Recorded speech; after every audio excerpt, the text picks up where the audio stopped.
The early Georgia sun sends darting skyline shadows against the eastern sky. In a few more hours, the sun's raging glare penetrates the remaining dawn and stares intimidatingly down. It has found the city's gray asphalt. It's clear heat, beating down with little to no tree cover to lessen its harmful effects. The temperatures because of it will feel 5 to 10 degrees hotter. The searing heat, like a laser ray, is made all the worse because of little or no tree cover due to urban sprawl. The loss of these urban forests in Atlanta and Georgia is dramatic, about 50 acres per day. This green space issue is a major focal point of the Georgia Forestry Commission, which, in cooperation with the U.S. Department of Agriculture Forest Service and the Georgia Urban Forest Council, has initiated a plan to help reverse current tree loss. The Georgia Forestry Commission's Model Urban Forest Initiative is encompassed in an ambitious 5-year strategy to improve Georgia's urban forests.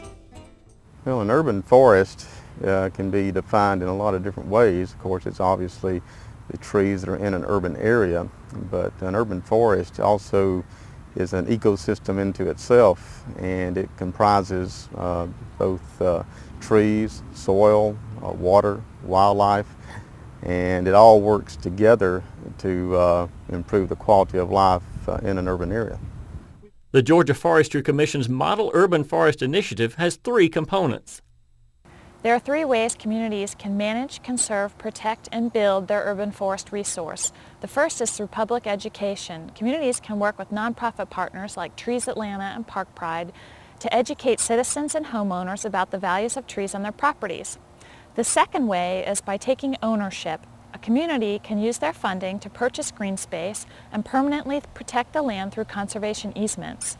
And the third way to increase tree canopy in a community is to take a look at their tree ordinance and make sure that it is effective, make sure that trees are being planted in parking lots, and that historic and significant trees are being protected on development sites. Development sprawl and decreased tree canopy, especially in recent years, has reduced air quality, increased airborne emissions, and ground-level ozone. This satellite-generated high-altitude rendering tracks tree loss in Atlanta over 2 decades. Well, the heat island effect is essentially what happens when you reduce your tree cover in an urban area, and it allows for more reflective heat to come off of the impervious surfaces like parking lots and streets and the roofs of houses. And it can usually be illustrated through infrared photographs where you can see the amount of heat that's being reflected.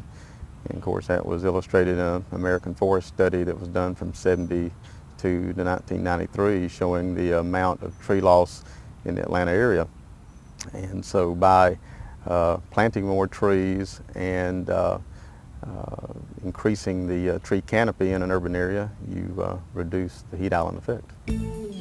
Under the leadership of the Georgia Forestry Commission, 4 environmentally conscious organizations have united to educate the public about the social, environmental, and economic benefits of trees.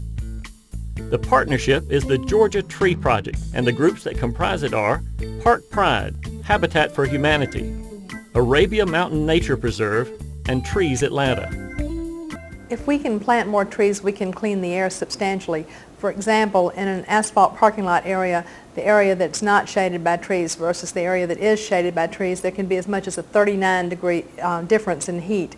And the reason we want to lower the heat level is because in the air the pollutants stay separated generally. The pollutants that come out of car exhaust and out of power plants and things like that, they stay separated, but then when you add heat to it you end up having ozone. And so as in the summertime when we have more pollutants around and we add heat to it, then we've got ozone, and ozone is very bad for our health. It's the equivalent to having your lungs sunburned when you're going and breathing it. And they've also found out lately that it has a very sad effect on hearts. So if we want to stay healthy, we've got to plant more trees. Trees Atlanta has planted more than 22,000 trees in Atlanta communities in the past 20 years. The Georgia Forestry Commission demonstration project is designed to encourage community participation in creating and maintaining trees. The blueprint for this community thrust is outlined in the Forestry Commission's Georgia Model Urban Forest book, a free publication for community groups who want to actively participate in the regreening of their neighborhoods. Neighborhoods all across the city and state will soon see how they can utilize trees for the benefit of the community. We're really excited about the enhanced level of expertise and knowledge we have internally at Atlanta Habitat for Humanity regarding trees, and we definitely intend to take this knowledge and apply it to future sites, to be strategic about where we place trees so that it reduces our habitat homeowners' energy bills. We also want to protect as many trees as possible during the construction process and keep the trees that are already on our lots to the extent we can. So we're real excited about that. We will also continue to educate our home buyers. We have a partnership ongoing with Trees Atlanta. They provide educational training for every single Habitat for Humanity home buyer that goes through our program, and they often provide trees to us for free, so we're real excited about that as well. At Mount Zion Manor, built by Habitat for Humanity in 2001, community residents were shown how to strategically plant and maintain trees. Right. I just fill it up in there once a week and you'll be in good shape. If you're getting rain, you don't need to do that. But if it's not raining, come out here and fill up this whole little saucer area around the tree once a week, and it'll hold enough water for it to stay established. These trees provide energy efficiency and reduce heating and cooling costs for home buyers while adding value to the neighborhood. Habitat personnel were trained by the Georgia Forestry Commission on how to select appropriate trees and place them for maximum benefit. This intersection in DeKalb County is an entree into yet another neighborhood where the Georgia Forestry Commission is targeting urban forest revitalization. Arabia Mountain Heritage Preserve plans to link its recreational areas to a local mall through multi-use trails. This endeavor is in part designed to demonstrate the role of trees in urban health.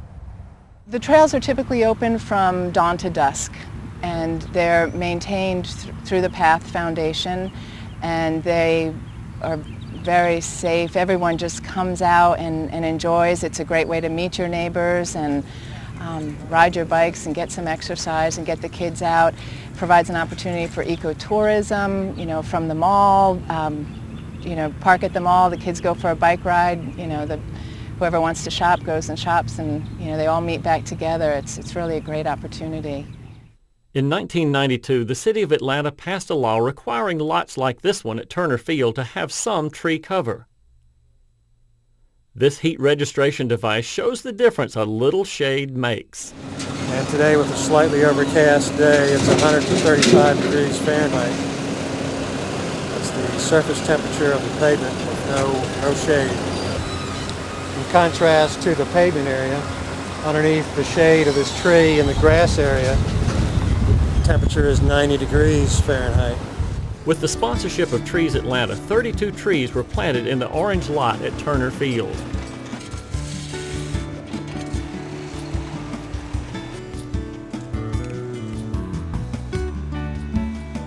And the crowning glory, the placement of the trees. The newly realized benefits of the trees here are numerous. Cooler cars and pavement, cleaner air, reduced water runoff, noise and glare, improved aesthetics, and reduction of the overall heat island. Public education is another important component to the demonstration project. Park Pride, a volunteer-based organization that encourages direct community participation in preserving urban forests, is another partner. Two of our most important goals are to remind and educate citizens about the importance of parks and to demonstrate to city and county officials that parks and trees provide economic value and are a necessary component to the infrastructure of a city. In the days ahead, the Georgia Model Urban Forest Demonstration Project will be monitored by American Forests, the nationally known Washington, D.C.-based conservation organization. American Forests will use a computer modeling program called CityGreen to determine the amount of reduced stormwater runoff, increased air quality, and reduced energy usage that is realized through the Georgia Forestry Commission demonstration project. Recent data from American Forests recommends at least 40% tree canopy coverage for communities. That is the figure needed to ensure ecological, economic, and social sustainability. And while it may be unreasonable to think that every tree can be saved in fast-paced developing areas, there are ways to reduce existing tree loss and replant where possible. The changes a community will make will be proportional to its understanding of the urban forest's value. The Georgia Forestry Commission and its partners are committed to educating communities by helping them understand that value. The region's environmental vitality is dependent upon it.